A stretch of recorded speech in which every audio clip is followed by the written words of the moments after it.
Donnie Woods with World Exposure Report. How you doing today, Cam? I'm good, Donnie. How are you? Good, good. What players have been impressive so far? Day in and day out, it's been different people. When you have a young group like we do, it's not as consistent this early in the season as you would like it to be. And so we've definitely seen moments where different people have had spectacular moments, and then there's been some moments where it's learning time and not so good. But Kiki has been phenomenal. Kiki just continues to be who she is with such an incredible engine. Her effort and enthusiasm has been fantastic. Lav's been very good. Faith Dute has been had a lot of very productive days. I mean, everybody. I could go through the gamut of everybody having moments. A number of players, everybody has had bad moments as well. So, and that's just the consistency of trying to figure out who we're going to become. And it's not surprising at this point of year. And that's the part of the process. The biggest part of the process is how do you become more consistent day in and day out. But I am proud to say that we've had a lot of good moments, and every player has had good moments. As far as the freshmen, what freshmen are you kind of expecting to play significant minutes and be effective for you guys down the stretch in conference play? I think everybody's going to have that opportunity. Floor Tonders, 6'4" young lady from the Netherlands, very skilled, can stretch the floor, can shoot inside, can play multiple positions. I think you'll see her on the floor. Bryn Farrell, fierce competitor, very good toughness, learning really how to, learning what it takes, what her capabilities are, what her limitations are, playing against really good players every day in practice. She's going to have significant minutes. Jordan Merritt's doing a great job coming off of her ACL surgery and is showing improvement every single day and looking more and more comfortable on her knee and like she's back to normal. But also just her development. She put a lot of time in during her rehab to really work on her shot, and it's paid off major dividends so far. And then you talk about the other newcomers too with Emily Sullivan, grad transfer, Sydney Kinslow, another grad transfer, Yaz Chang, a transfer who's sitting out for us. Just what they bring every single day as well. I mean, we're going to be a team that's going to have some depth. The amount of minutes that people play, I'm not sure what that'll be, but it'll be game dependent. But understand that Emily has provided some good size for us, can score inside, can also stretch the floor, shoot the three. Sydney Kinslow does a lot of things well for us, being able to shoot the three, rebound well for us, and just learning her role on our team as well. And so I just appreciate those two as grad seniors coming in and buying into who we are and what we're doing, because that's tough to do when your window is not very big and you've already played a number of years in another school. And so being able to come in and have the selflessness to say, look, I'm here to be with you guys, and not coming in with this big ego and mentality that, hey, this is about me. And so I've really appreciated that about the grad transfers we have. Questions for Coach? No? And I didn't say anything about Nina, but Nina's been phenomenal as well. I mean, it's tough because we have so many players that are competing at a very high level right now, and it makes practice a lot of fun. It really does. Coach, you talked about the speed of practice. How much have you seen that, again, now that it's been a few weeks since we talked to you, just every day between drills, maybe less teaching moments because they know what they're doing now? Yeah, it's kind of my nature and personality to go fast, if you guys can't tell. And so that's kind of how we practice. And then sometimes I stop a little too much and talk too much. Shocker. But we're getting past that, and part of it is because our players are coming along and learning and growing a lot with what we're doing day to day, what we're asking of them. And so the pace of practice is picking up, which directly impacts the intensity of practice. And we've had some very high intense practices lately. Our new strength coach, Tasha Gottlieb, has done a phenomenal job of monitoring our players, the load that we have every day, the amount of intensity per drill. And she's added a lot to our players in terms of just their bodies, their recovery, and how she monitors things. And I think that's helping us as well. And so it's been fun to have a lot of different things going on right now with such a new team and new people on our staff as well. And so a lot of moving parts with a lot of input and a lot of great things happening for the Florida Gators right now, I think, day in and day out. Do you see this group of athletes communicating more in practice? I mean, when you walk into the gym, it's loud in there. They're all talking. Do you see that maybe more than ever? From where we've been, yes. And that's really because we've built this over the years, and we've stressed engagement, communication, and energy. And now the players know what those standards are every single day. And now you've got young players that really are eager to jump in and take and follow those leaders. And the leaders will also turn and be like, hey, you're not talking, you need to do more. We had a drill the other day where an upperclassman stopped and said, hey, you're going again. You're going again because you didn't do that right. And it wasn't a directive that was negative. It was spoke with care and with love of, hey, we need to be better. You need to go again. And it was taken the right way, and the person went again and did better. And so when you have things like that happen organically, that shows you the level of communication that they have off the court as well as on the court, to have that respect and accountability to say it to each other and to accept it from each other. Kyle, you want to go ahead? Yeah, Coach, did you sense as a program last year that you were building a lot of momentum? If you think about it, I mean, this team could have ended up with 9 SEC wins last year if the ball bounces your way. Do you feel like you really kind of conjured up a lot of momentum last year? Like I used conjure coming off the heels of Halloween. You say conjure, I think like... I use big words. I think That's like what happens when you're a radio guy. You just use words. They're tools. The Conjuring, our players talked about the Conjuring movie the other day, so I'm kind of thinking like a weird context. But I think definitely when you're in the moment, you don't see it. You can't, when you're coaching, if you look in the past and if you look in the future, it's going to create a lot of stress and pressure. And so you kind of have to stay in the moment. And that's one thing I've tried to do a lot. And one of our players said that in practice yesterday with everything that's happening in our world. She said, I'm just going to stay present, stay in the moment today, to be where our feet are today at practice. And that's what I try to do. And then after the shutdown, when you really have time to go back and evaluate and look at things, really was able to see what you're talking about, Kyle. And that's what kind of made it kind of frustrating that we didn't get to keep playing, because we had built momentum. We had built toughness. We had learned how to compete in those tough, close games, and had built a bit of confidence. And I think that's been carried over into this year.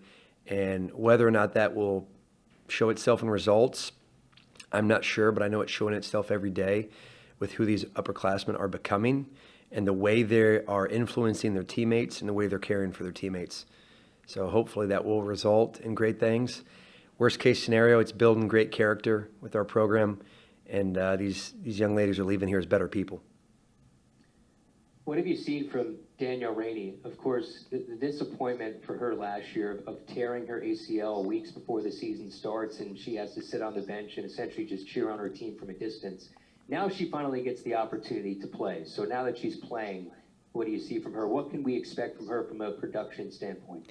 Becoming more and more comfortable off of her rehab and recovery. You know, anytime you go through one of those surgeries, you're limited mentally at times, I think, to really unleash your capabilities, even after you're told, hey, you can go full go. And she's becoming more and more comfortable every day with just the knowing that she's back and she's normal. And so she has some moments sometimes where she looks very explosive and athletic, shooting the ball well, and just, growing as a player. And it was unfortunate, her injury, but I think she's done the best she can to really overcome it and to know that, hey, it is what it is, and to get the most out of it that she can. And I think she'll be a player that contributes for us. She's had some great moments in practice as well. Had a day the other day where shot the ball exceptionally well.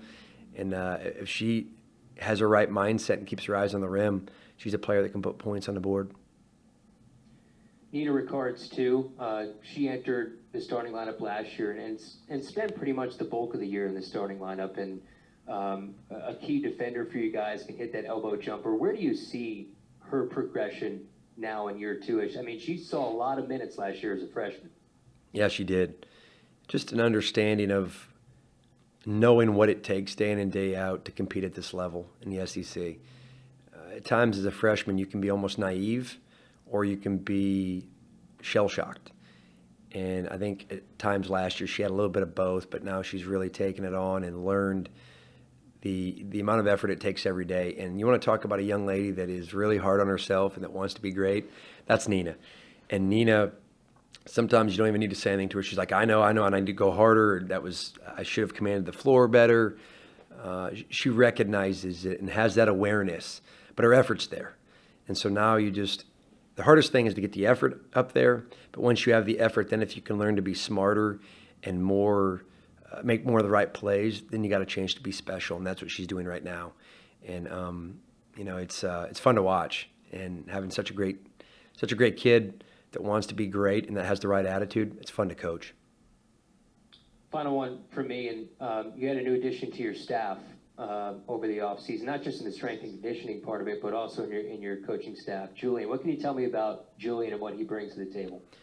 Well, I started calling him Dr. J, but now he's been coined the juice box, because he just brings juice every day. He's got all kinds of energy. You feel it the second you walk in the gym. You feel it when you see him, when you're able to see his face without the mask, that smile that permeates the room, and just his energy and infectious smile.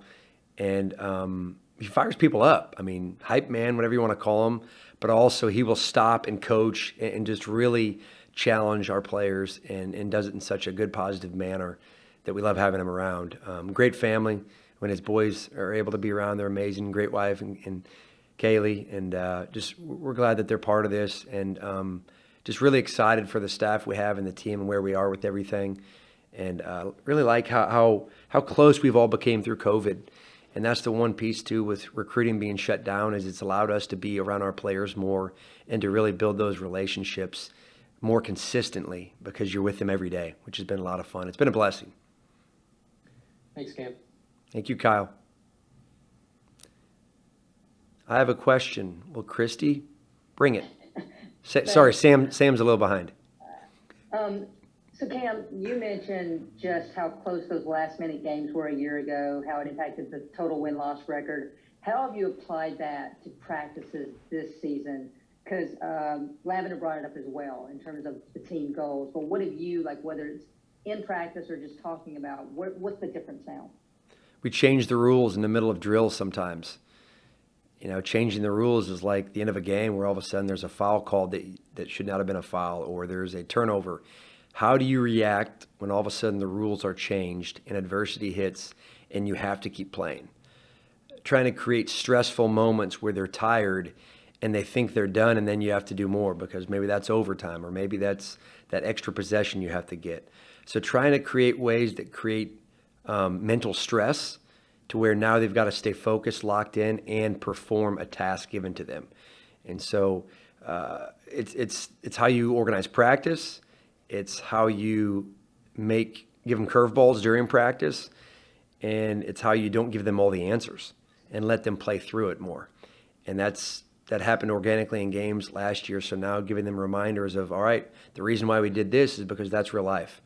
Take her out of the drill, take her out of the setting, and now what are you going to do?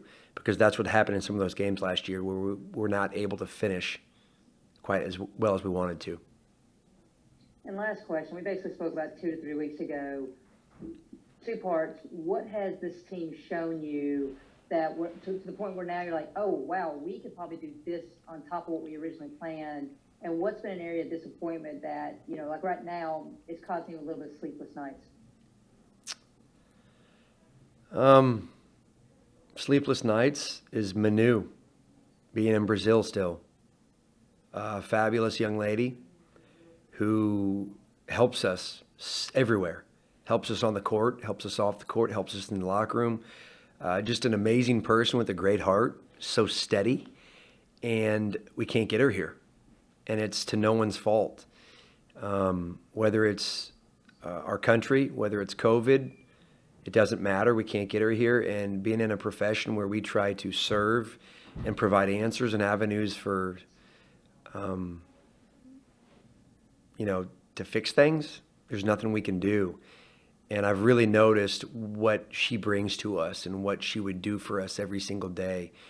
And it hurts selfishly because I know it makes us better, but it hurts even more knowing that she's just home and not with us, and how much it probably hurts her. That stinks. That really stinks. And it is what it is, but she's handled it very well. She's still working out best she can and keeping her head up and fighting academically to do her best with her schoolwork. In terms of, Cam, can I ask a follow-up? Sorry to interrupt. Yeah. Is that day-to-day with her, or do you guys know that we're just not going to have her this season? it's I'd like to say day to day, but it's not day to day because it's her visa. Her visa appointment has been canceled 13 times now and keeps getting pushed back. We've talked to people at the White House. We've talked to state senators, and there's nothing anybody can do. You also have restrictions on what countries are allowed to be in America. And, you work on sending her to another country to get a visa. Well, there's a number of other countries that won't allow Brazilians in right now. And then there's places where she could go that might not be the safest, or she might have to stay there in quarantine for 14 days on her own. It's just unfortunate. There's so many moving parts to it. And so it's one of those things that's really kind of out of our hands. And there's nothing you can do about it. And COVID really exacerbated the entire situation. And you asked, first part of your question was what have we noticed that's been good, I think. Right, Christy? Surprisingly good, yeah. Surprisingly. Almost like it's raised your expectation for maybe what you can implement or do offensively or defensively, or. Yeah, Kiki's been next level. Lav's leadership and influence, and then just the competitiveness in every drill. And when I say drill, sometimes they hate doing drills. They just want to do 5-on-5 and compete. But it's been cool to see how much they will compete against each other and not get personal, but really get after it and really just get after people and then say good job to each other and not have any ill will because they understand that it's just inside the lines. And that's pretty neat. And you just kind of sit back and let them compete and they get after it. It makes you proud makes you proud of your staff and everybody that's poured into our program, because it's taken us some time to get there. But it's just fun watching practice and how they can take a routine drill and want to be perfect at it.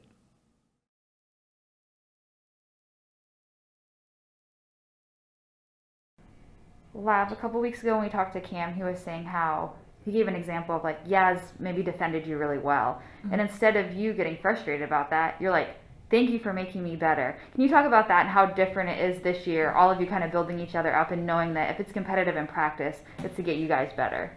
Yeah, so really we're just practicing how we want to play. We want to play at a high intensity, fast speeds, and we know we're going to have some of the best defenders in the league guarding, and we're going to be playing against really good teams, so we're trying to go as hard as we can against each other in practice, so to pretty much prepare ourselves for the games, and we're just making each other better as best as we can.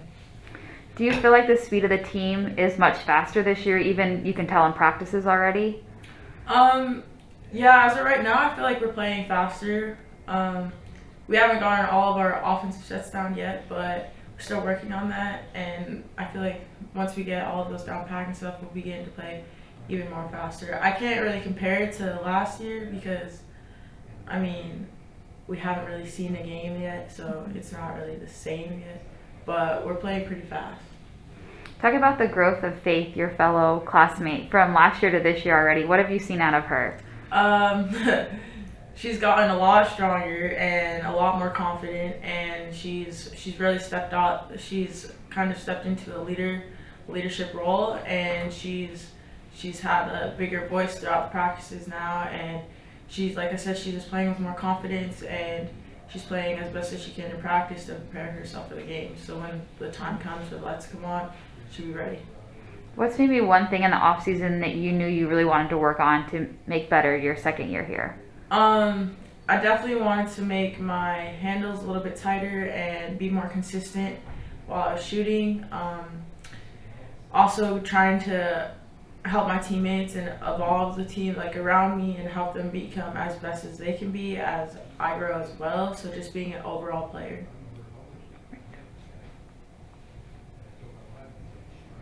Chrissy, you had a question? Hey, Lavender. So you said, and Cam said this too, you're really working on tightening up your handles. How have you seen on the court now that you've gotten back here in practice the impact on your overall ability to create off the bounce? Yeah, I've really worked on my handles, and I feel like I can just, well, whenever the ball finds my hands, I feel like whether it's from like a set or just a motion, I can create an opportunity for me or for another teammate to score. And it's really just from the ability to dribble and like create moves off the dribble.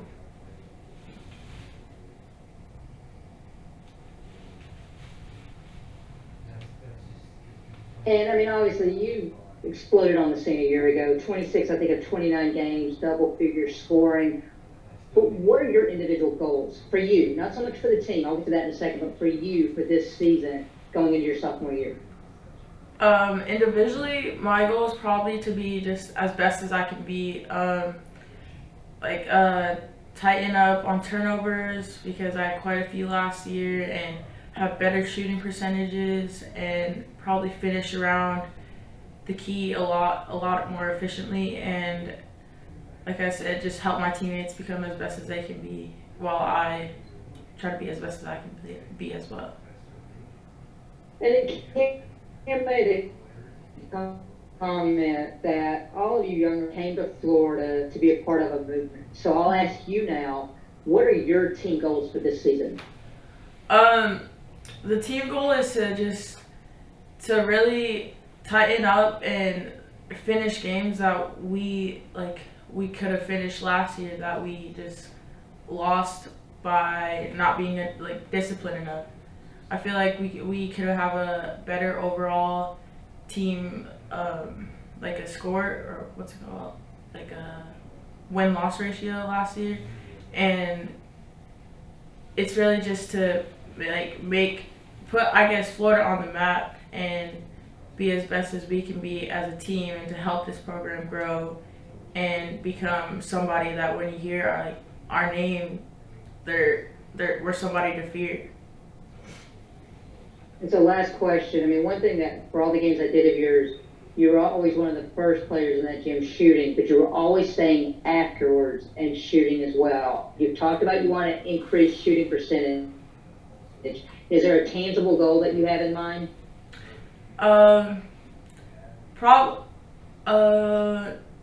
Not really specifically a goal that I have in mind. I just want to be more efficient and not really be like a streak shooter. I want to be able to knock down shots consistently and be somebody that my teammates can count on to knock down shots throughout the game. Thank you. Yeah. Thank you. You're welcome. Kyle?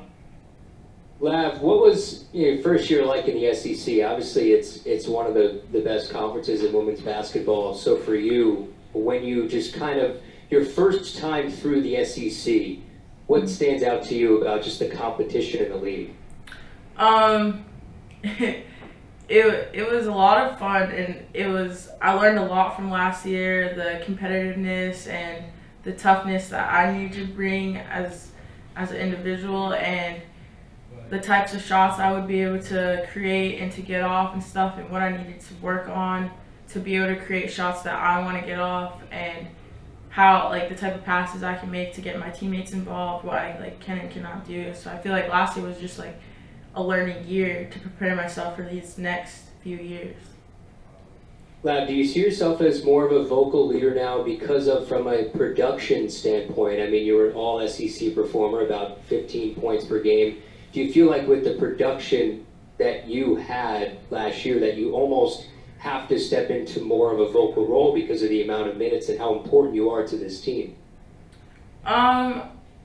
Yes and no. I feel like my teammates know how hard I work and the mindset I have, so they know that like when I step on the court, it's all business for me. So I feel like I bring that mindset to practice and like every time I step in the gym. So I feel like they can look to me to always be there working hard, and whether it's in practice or a game. So yes and no to answer your question. What's your relationship like with Kiki? Because you two are both kind of like the top two offensive threats for this team, and Kiki's obviously a strong leader. On the floor, off the floor, what's the relationship between you and Kiki? Kiki's like my older sister. I learned a lot from her. She's helped me become better on the floor and off the floor, and helped me get my mindset sharp. And like I said, I've learned a lot from her because to this team, she's a huge leader, and she's had a lot of experience basketball wise that I haven't had. And it's easy to learn a lot from somebody that is always producing and showing up like you are. And off the floor, like she's like my sister. So we're always talking, we're always hanging out, and I can always count on her to have my back. And Lav, what's it like to have Danielle back in the fold now? Because it was so disappointing for her last year, having to go through that ACL tear, I believe a week before the start of the season. And now to have her back, and she was such a leader off the floor, but now to have that production back on the floor and getting a chance to play with her for the first time, what does that mean? I'm excited. Last year, we were all super excited, and unfortunately, she came down with an injury, but she was always there supporting us and having that vocal leadership role that we needed her to have. And to have her back this year, it's exciting because we know that she can produce a lot for this team, and she's going to be helping us a lot in a lot of different ways. So I'm excited because she's a big piece of this team. What advice do you give the freshmen now coming into this program, playing in the SEC for the first time, and even the few grad transfers that you have coming over as well, and for them getting that first experience in the SEC and being a Gator? What do you think, Lav, is the biggest piece of advice that you learned from last year and your experience in year one?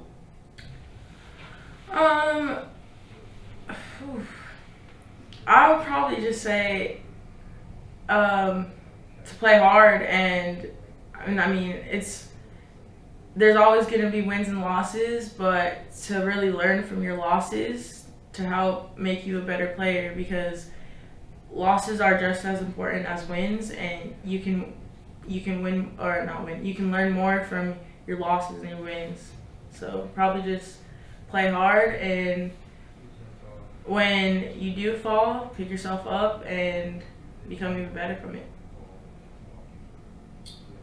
Final one for me, Lav, but what do you expect from the freshmen? Like, what have they shown you in practice, and even the few transfers that come over, about just the competitive spirit? And maybe overall ask the question, what has the competitive nature in practice been like with the Gators?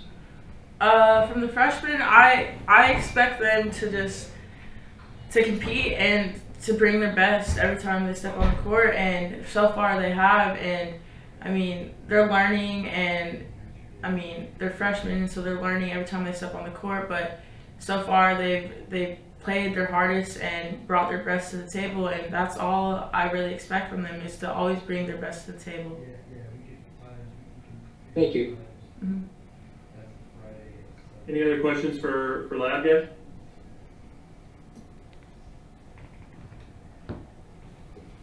Okay. Awesome. Thank you, Lab. You're welcome. Thank you. Outside.